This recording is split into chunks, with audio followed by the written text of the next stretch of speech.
Peace, y'all. I'm Rob Evans. This is Just Curious. Questions are the compass. Okay, welcome to another episode of On the Way to School, the podcast for educators and administrators ready to start their day with a boost or just finish that first cup of coffee. I'm your host, Dr. Chris Dennis, and this is a special dual episode. So here we come with my man, Rob Evans. Rob, go ahead and get him. Peace, y'all. This is Rob Evans, and I'm excited to have the opportunity coming to you from the Just Curious podcast, where questions are the compass. So this is the second time I'm having an opportunity to record this way, and I'm excited to have share the space and time with my brother Chris. And I actually have a brother named Chris, but I have another brother named Chris as well. So excited to have that opportunity.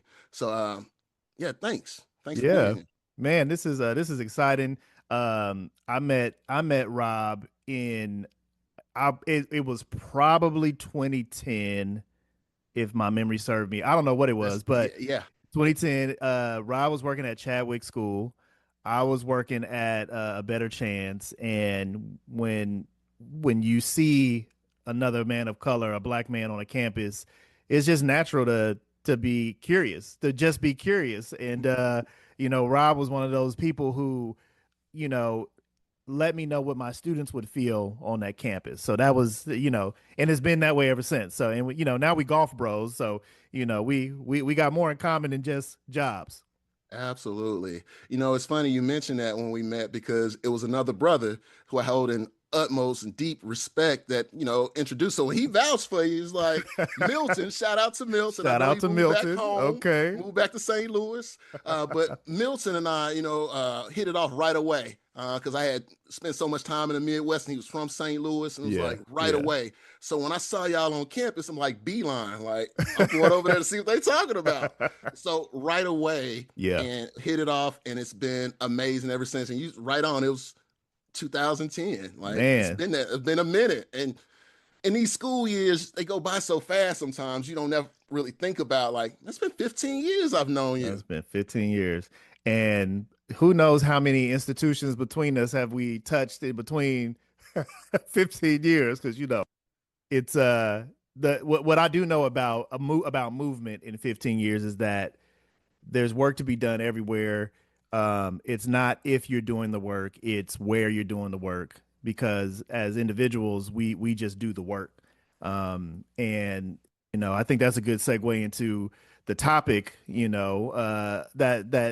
you put on the table. So, how are we going to introduce this topic, Rob? Look, I mean, as you know, I'm relatively new to the podcast game, and my season finale, my first season, the question for me was just about service, right? And I'm really figuring out, what does it mean to serve? Mm-hmm. And I ended up with a definition of service that I thought was appropriate. So in season 2, it's like, now that I have this definition that I'm rolling with, like, what does it look like in practice? And not just for me, but for other folks around, and thinking about that service as, the work that I'm supposed to be doing.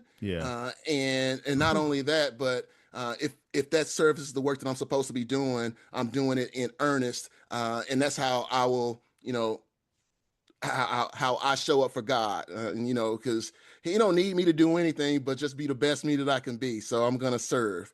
So if I'm serving now, service don't have to be hard.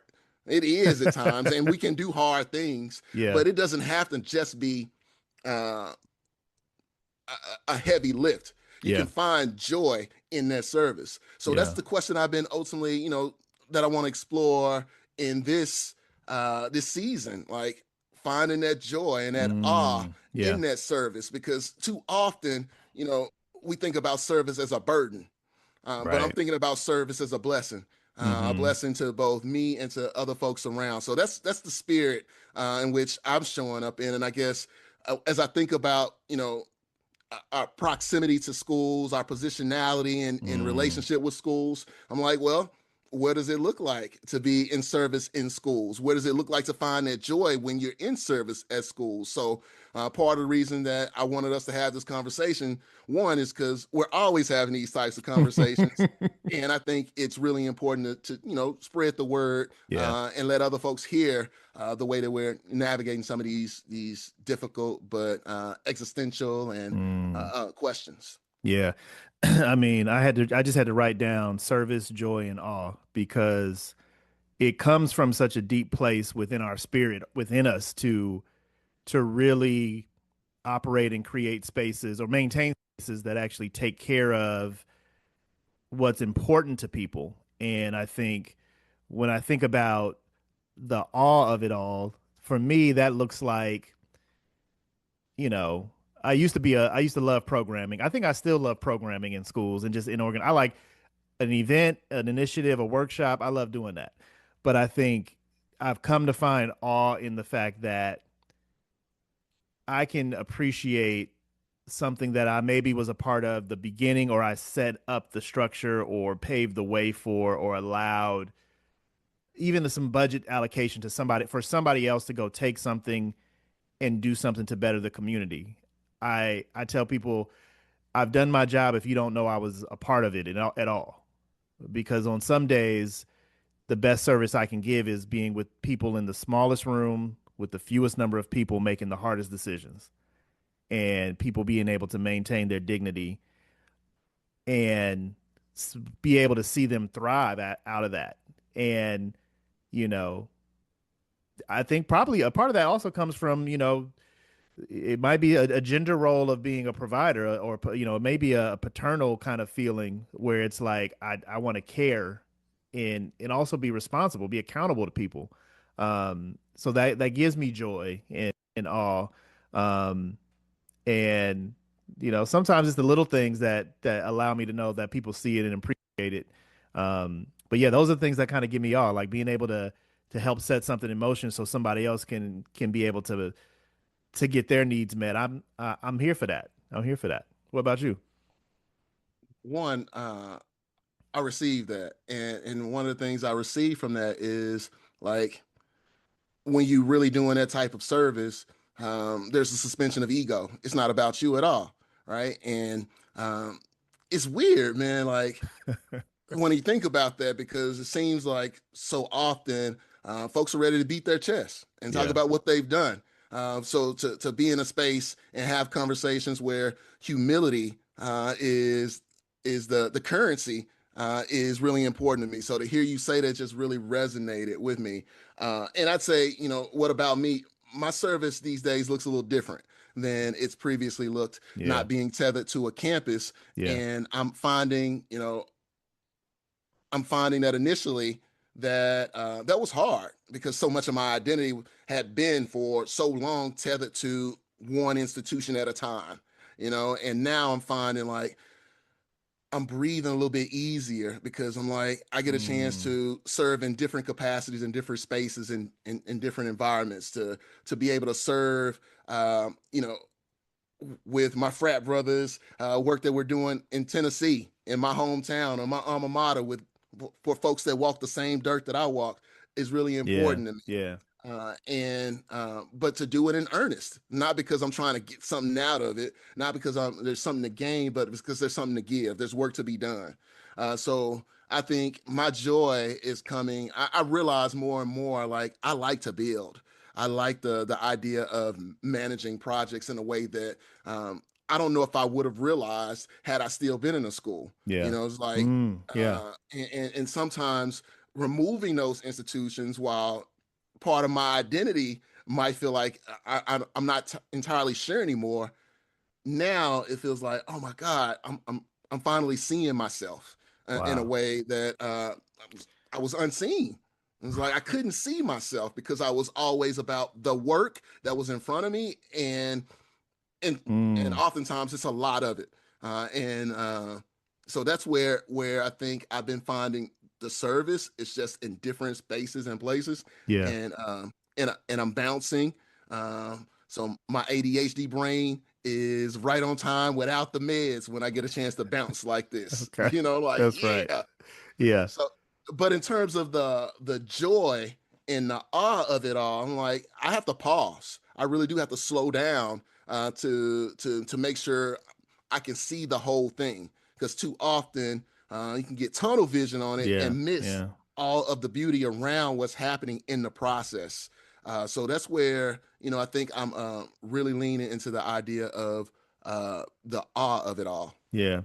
It makes me think about when you said you have to pause and see it. It made me think about how so many people have such amazing gifts for what they do and the way they serve, and when we're all operating from that space, next to each other, or when we collaborate in various ways, it's awesome. So like I can think of, you know, well, one person I'll shout out is when I worked at Bowdoin College, my assistant Susan Snell, uh, rest her soul, gave me two gems, and she as she supported me, she said, uh, "You always have more time than you think, and you know, you're just making decisions. You're not making good or bad decisions. You're just making decisions. You always have more time than you." And what she gave a young assistant dean with those two things was extremely helpful. And I was in awe of her because she knew how to support me and make sure that I was able to thrive in my work as what I did with students. But she also had such a care of her own domain and was confident in within herself to where she knew that she was damn good. She was damn good, but it was about ego, and it meant something to her to be able to be in partnership with me, and vice versa. Like I bought her a one day I bought her a Starbucks gift card and a mug. We were in Maine. It was Brunswick, Maine. I used the resources I had. I said, "This is for the times I forget to say thank you." Because when we are in the mix of it, in the heat of things, I know I'm going to forget this, and but I don't want it to be forgotten that I do appreciate you. So, are there people that you've been in awe of in ways that, the unsung ways and things like that? Absolutely. I'd say I'd be remiss if I didn't start with that lady who married me. I'm often in awe of her, just because of the What's way her she what's her name? shows What's her name? Dr. Tina B. Evans. Put some Okay, respect on okay. her name. But nah, she the way she show up for people, and the integrity behind that is Mm, really important. And moving away from that immediate, relationship with my wife, I'd say, I've had, some mentors that I reach out to still to this day, because they've meant so much to me. And whether it's younger brothers, older sisters, I'm always inspired by. I was going back and forth with a buddy right now. He's in St. Louis. I think he's a couple years. I know he's a couple years younger than I am, but I've learned so much from him, and he always says he's learned so much from me. But I'm like, just his inquisitive nature, his curiosity. He's always seeking to understand and to serve. It's like I mm, know that when he shows up, that and when he says something, he's not saying it to hear himself talk. He's saying it because it's for the greater good, or for the good of the community in which he's serving. And I've always been in awe of that. When I moved to St. Louis, that was like I grew up in Memphis, you know that, hmm.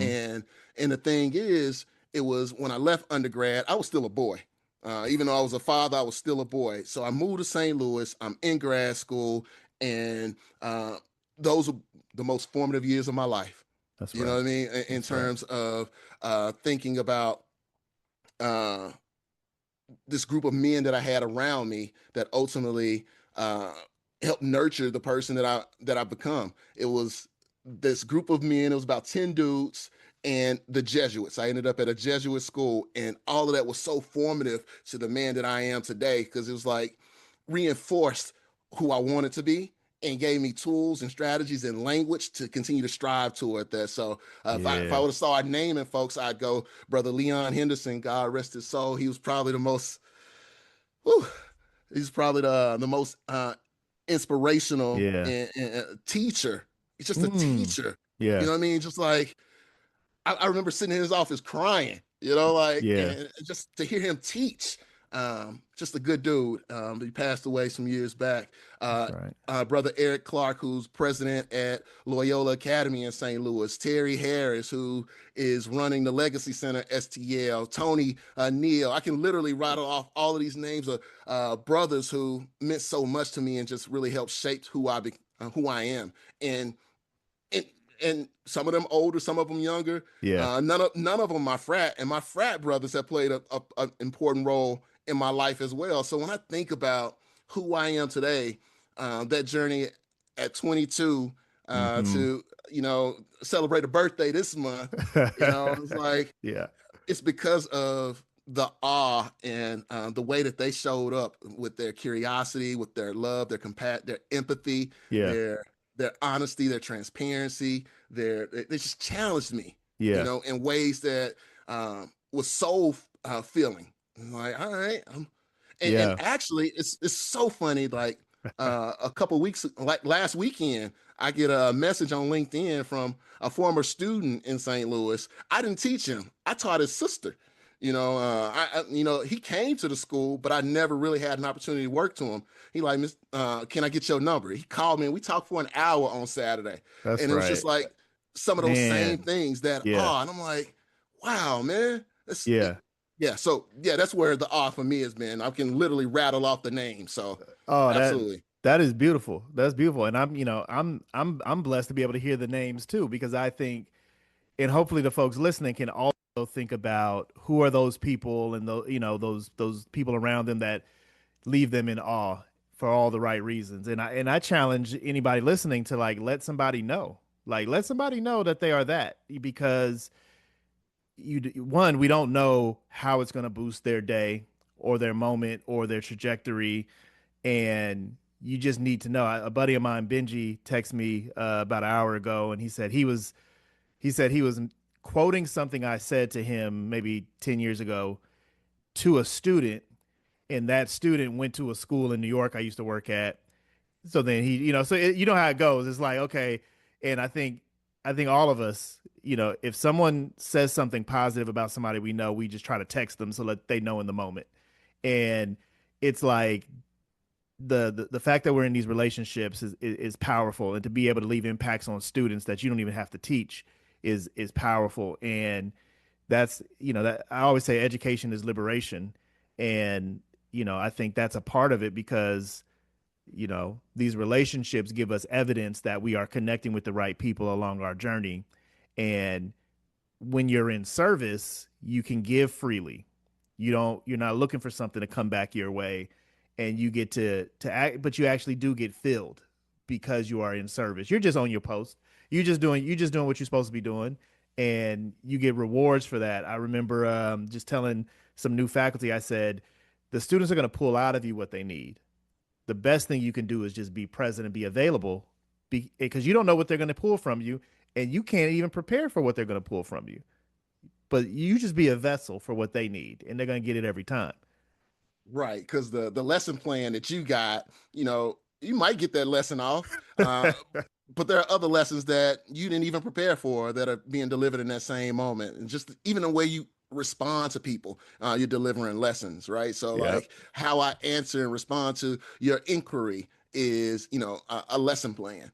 Man. Nah, I received that, man, and I'm grateful to just be able to have this conversation. I think, to be honest with you, this got to be the first of a series of conversations down the line, man. Yeah. Like I'd love Yeah. to, have you as a guest or recurring in now and then on my Yeah. show, man. Let's Just do that. because these are some great conversations. I was going back and forth with Ray Ronaldo Macias. I know you know Oh Ray. yeah. Yeah. And he said something to me in a text message the other day. I'm like, dude, I got to get you on the pod. And I know him and a group of brothers got a pod going on, and I'm That's just right. That's right. excited about the opportunity to be of service and let other folks beyond our circle hear some of these conversations, hear some of these messages, hear some of these words, because they're not for us. Yeah. Like our regular conversations, sometimes they're not for us. They're for other people to hear and get what they need out of it. So, Well, nah, well, you heard it here first, folks. Like, Get ready for the series. Just curious with Rob Evans, on the way to school with Chris Dennis, and we hope this episode has given you something to think about. Be curious, think about it on your way to school, and let us know. On both pages. So you gotta follow both. We got both podcasts, folks. You gotta follow us both. Absolutely. So, but Absolutely. well, Rob, you want to close this out? I'm gonna say what I always say. I appreciate folks in joining, and I hope that they'll continue to let the questions be the compass. Amen. All right, folks. Take it easy, folks. Thanks.